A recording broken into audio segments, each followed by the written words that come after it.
মুসলমান ভাইরা রে আমার, পয়গম্বর মুসা আলাইহিস সালাতু ওয়াস সালাম আল্লাহ তাআলার সাথে কথোপকথন করার জন্য রওনা দিয়েছেন তুর পাহাড়ে। হঠাৎ করে রাস্তার ভিতরে এক যুবক পয়গম্বর মুসা আলাইহিস সালাতু ওয়াস সালামকে বলতেছেন, ও মুসা নবী, আপনি কোথায় রওনা দিয়েছেন? পয়গম্বর মুসা আলাইহিস সালাতু ওয়াস সালাম ডাক দিয়ে বলে, রে যুবক, আমি আল্লাহ তাআলার সাথে দিদার নসিবের জন্য রওনা দিয়েছি। জোরে বলেন না সুবহানাল্লাহ। যুবক বান্দা ডাক দিয়া বলে, মুসা, আল্লাহর সাথে যেহেতু তুমি সাক্ষাৎ বা দিদারের জন্য রওনা দিয়েছ, আমার বড় একটা আরজি রয়েছে, বড় একটা সুপারিশ আল্লাহ তাআলার কাছে রয়েছে। ও মুসা নবী, যদি আল্লাহর কাছে এই দরখাস্তটা পেশ করতেন, আমার জন্য বড় উপকার হতো। পয়গম্বর মুসা আলাইহিস সালাতু ওয়াস সালাম যুবককে বলতেছে, যুবক, কি দরখাস্ত একটু বলিয়ে দাও। যুবক ব্যক্তি বলে, মুসা নবী, আল্লাহ এত নিয়ামত আমাকে দুনিয়াতে দান করেছে, এত টাকা দিয়েছে, এত সম্পদ আমাকে দান করেছে মহান আল্লাহ, এগুলার হিসাব রাখতে পারি না, আমি সময় মতো নামাজ আদায় করতে পারি না, আল্লাহ তাআলার ইবাদত বন্দেগী সঠিক সময় যথামতো আদায় করতে পারি না। রে মুসা, আল্লাহ তাআলাকে বলবা, আল্লাহ এমন কি কাজ করতে হবে আমার, যে আমলের কারণে আমার সম্পদ যেন কমিয়া যায়। এই দরখাস্তটা আল্লাহর কাছে বলবা। পয়গম্বর মুসা আলাইহিস সালাতু ওয়াস সালাম রওনা দিয়েছেন মহান সত্তা আল্লাহ তাআলার কাছে। আল্লাহ সুবহানাহু ওয়া তাআলার সাথে কথোপকথন হয়ে ব্যক্তির দরখাস্তটা আল্লাহর কাছে পেশ করছেন। আল্লাহ বলেছে, যুবককে বলবা, আজ থেকে তুমি উটের পিঠের উপর চড়ে খানা খাবা। জোরে বলেন না সুবহানাল্লাহ। মুসলমান ভাইরা রে আমার, পয়গম্বর মুসা আলাইহিস সালাতু ওয়াস সালাম হাঁটি হাঁটি পা পা করে করে রওনা দিয়েছেন। যুবক ব্যক্তির সাথে সাক্ষাৎ হয়ে যায়। যুবক ব্যক্তি পয়গম্বর মুসা আলাইহিস সালাতু ওয়াস সালামকে ডাক দিয়ে বলে, ও মুসা নবী, আল্লাহ তাআলার কাছে আমার দরখাস্ত কি পেশ করেছিলা? বলে, হ্যাঁ, তোমার দরখাস্ত আমি পেশ করেছিলাম। কি আল্লাহ বললেন? বলে, আল্লাহ তোমাকে আজ থেকে উটের পিঠের উপর চড়ে খানা খাওয়ার আদেশ দিয়েছে। যুবক ব্যক্তি আল্লাহ তাআলার ওয়ার্ডারে উটের পিঠের উপর চড়ে খানা খায়। কিন্তু দেখে, যুবক ব্যক্তি খেয়াল করে লক্ষ্য করে দেখে, যতই দিন যায় ততই যুবক ব্যক্তির সম্পদ আরো বৃদ্ধি হয়। জোরে বলেন না সুবহানাল্লাহ। মুসলমান ভাইরা রে আমার, যুবক ব্যক্তি আশ্চর্য হয়ে গেলেন, কি ব্যাপার মুসা?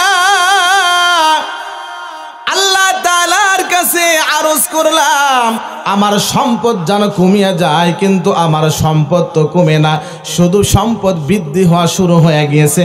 কি আমল আমাকে আল্লাহ তাআলা আমল করার জন্য বললেন? পয়গম্বর মুসা আলাইহিস সালাতু ওয়াস সালাম ডাক দিয়ে যুবককে বলে, এ যুবক, আল্লাহ সুবহানাহু ওয়া তাআলা তোমাকে যে উটের পিঠের উপর চড়ে খানা খাওয়ার আদেশ করেছে, অর্ডার করেছে, তুমি উটের পিঠের উপর চড়ে কেমন করে খানা খাও? যুবক বান্দা বলছে, মুসা নবী, আমি যখন খানার প্লেট নিয়ে যখন উটের পিঠের উপর চড়ি, আমি যখন খানার লোকমাগুলো আমার জবানের ভিতরে দিই, আমি লক্ষ্য করে দেখি আমার লোকমা থেকে অনেক খানাগুলা জমিনে পড়িয়া যায়। ও মুসা নবী, আল্লাহ তো বড় একটা নিয়ামত আমাকে দিয়েছে। আমার এই হাতের লোকমা থেকে আল্লাহর দেওয়া রিজিক যখন পড়িয়ে যায়, আমি আবার উট থেকে নামিয়ে জমিনের নিচে নামে, আমি ওই নিচ থেকে আবার আল্লাহর দেওয়া রিজিকটাকে সুন্দর করে ধুয়ে আমি আল্লাহর শুকর আদায় করে আবার আলহামদুলিল্লাহ বলে খেয়ে নি। পয়গম্বর মুসা আলাইহিস সালাতু ওয়াস সালাম ডাক দিয়ে বলতেছে, যুবক, আল্লাহ সুবহানাহু ওয়া তাআলা উটের উপর চড়ে খানা খাওয়ার জন্য, এজন্যই তো তোমাকে বলেছে আল্লাহর দেওয়া নিয়ামত যখন জমিনে পড়ে যাবে, আল্লাহর দেওয়া নিয়ামতের উপর তুমি নাশুকরিয়া আদায় করবা, আর আল্লাহ তাআলা তোমার নিয়ামতগুলো ছিনিয়ে নেবে। এ যুবক বান্দা, আল্লাহ দেওয়ার নিয়ামতের উপর তো তুমি শুকরিয়া আদায় করো, কেমন করে আশা করো আল্লাহ তোমার থেকে নিয়ামতগুলো ছিনিয়ে নেবে? এরে মুসলমান ইমানদার আল্লাহর গোলাম, ইতিহাস শুধুমাত্র কেবলমাত্র এজন্যই বললাম রে যুবক, আল্লাহ আমাদের জন্য অগণিত অফুরন্ত নিয়ামত আল্লাহ তাআলা আমাদের জন্য দান করেছে। আল্লাহ বলে বান্দা শোনো, আমি যতগুলো নিয়ামত তোমাদের জন্য দিলাম, কেবলমাত্র শুধুমাত্র আল্লাহর দেওয়া নিয়ামতের উপর শুকরিয়া আদায় কর রে যুবক। আল্লাহ বলে বান্দা শুনে নাও, আল্লাহর নিয়ামতের উপর যদি শুকরিয়া আদায় করো, আমি আল্লাহ তোমার নিয়ামত বৃদ্ধি করে দিব। জোরে আওয়াজ তুলে বলেন না সুবহানাল্লাহ। এজন্য আমাদের দায়িত্ব, আমাদের কর্তব্য হবে আমরা সুখে দুঃখে কেবলমাত্র সেই মহান আল্লাহ সত্তার শুকরিয়া আদায় করব। পারবো না ভাই ইনশাআল্লাহ? একটু দুহাত তুলে বলেন, আল্লাহর শুকরিয়া আদায় করতে পারবো না আমরা ইনশাআল্লাহ? ইনশাআল্লাহ আমরা সর্ব অবস্থায় কেবলমাত্র শুধুমাত্র আল্লাহর নিয়ামতের উপর আমরা শুকরিয়া আদায় করব। আল্লাহ আমাদের উপর সন্তুষ্ট হয়ে আমাদের সর্বপ্রকার বালা মুসিবত দূর করে দিবে। আমার উপর শান্তি, আমার উপর শান্তি আর শান্তি আল্লাহ দান করবে। সুবহানাল্লাহ। সম্মানিত উপস্থিতি, আমি মহাগ্রন্থ কোরআন থেকে আপনাদের সামনে একটি তেলাওয়াত করেছি, একটা বনি ইসরাইলের 23 নম্বর আয়াত আপনাদের সামনে তেলাওয়াত করেছি। আল্লাহ সুবহানাহু ওয়া তাআলা আমাদের জন্য যত নিয়ামত দান করেছে, বৃহত্তম কিছু নিয়ামত আল্লাহ সুবহানাহু ওয়া তাআলা আমাদের জন্য দান করেছে। আল্লাহ বলে শোনো, যত নিয়ামত আমি দুনিয়াতে পাঠাইছি, বৃহত্তম কিছু নিয়ামত আমি তোমাদের জন্য পাঠাইছি। এগুলো নিয়ামত পাওয়ার পরে নিজের জীবনের সাথে যদি সেট করতে পারো, আমি আল্লাহ সুবহানাহু ওয়া তাআলা দুনিয়াতে শান্তি দিব, কবরে শান্তি দিব, হাসরের ময়দানে শান্তি দিয়ে জান্নাত নসিব করে দিব। জোরে বলেন না সুবহানাল্লাহ। মুসলমান ভাইরা রে আমার, আল্লাহ সুবহানাহু ওয়া তাআলা আমাদের জন্য অফুরন্ত নিয়ামত, অগণিত নিয়ামত দান করে দিয়েছেন। বৃহত্তম কিছু নিয়ামত আল্লাহ সুবহানাহু ওয়া তাআলা আমাদের জন্য দান করে দিয়েছে। আল্লাহ তাআলা বলে বান্দা, এত নিয়ামত দান করেছে, কিছু নিয়ামত তোমার জন্য দান করে দিলাম। এগুলা নিয়ামত নিজের জীবনের সাথে সাজাও, নিজের জীবনের সাথে যদি সাজাইতে পারো, দুনিয়াতে আমি আল্লাহ তাআলা ইজ্জত দিব, দুনিয়াতে ইজ্জত দিব, হাসরের ময়দানে আমি আল্লাহ নাজাতের ব্যবস্থা করে দিব। বৃহত্তম একটি নিয়ামত আল্লাহ সুবহানাহু ওয়া তাআলা আমাদের জন্য দিয়েছে আমাদের পিতা মাতা। জোরে বলেন না সুবহানাল্লাহ।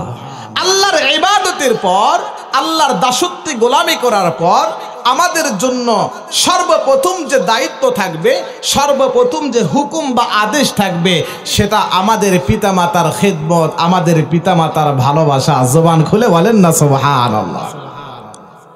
মুসলমান ভাইরা রে আমার, আল্লাহ সুবহানাহু ওয়া তাআলা মহাগ্রন্থ কোরআনুল কারীমের ভিতরে এজন্য দুনিয়ার মানুষদেরকে ডাক দিয়া বলেন, ওয়া কাযা রাব্বুকা আল্লা তা'বুদু ইল্লা ইয়্যাহু ওয়া বিল ওয়ালিদাইনি ইহসানা। আল্লাহ সুবহানাহু ওয়া তাআলা বলেন, আল্লাহ তাআলার ভালোবাসা, ইবাদত আর দাসত্বে গোলামি করার পরে তোমাদের জন্য সর্বপ্রথম যে দায়িত্বটা থাকবে, সর্বপ্রথম তোমাদের জন্য যেই ভালোবাসাটা থাকবে, পিতা মাতার সাথে ভালোবাসা, পিতা মাতার সাথে ভালোবাসা।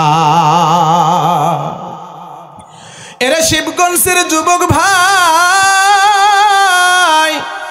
মা বাবার চোখের পানি ফালায় না রে যুবক, মা বাবার মনে কষ্ট দিও না।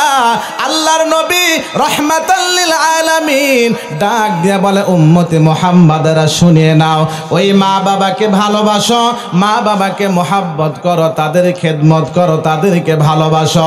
আল্লাহ হাবিব বলেন, যারা মা বাবাকে দুনিয়াতে ভালোবাসবে, মায়ের খেদমত যারা করবে, আল্লাহ সুবহানাহু ওয়া তাআলা দুনিয়াতে সম্মান দিবে, হাসরের ময়দানে আল্লাহ সুবহানাহু ওয়া তাআলা চিরস্থায়ী জান্নাতের ফয়সালা করে দিবে।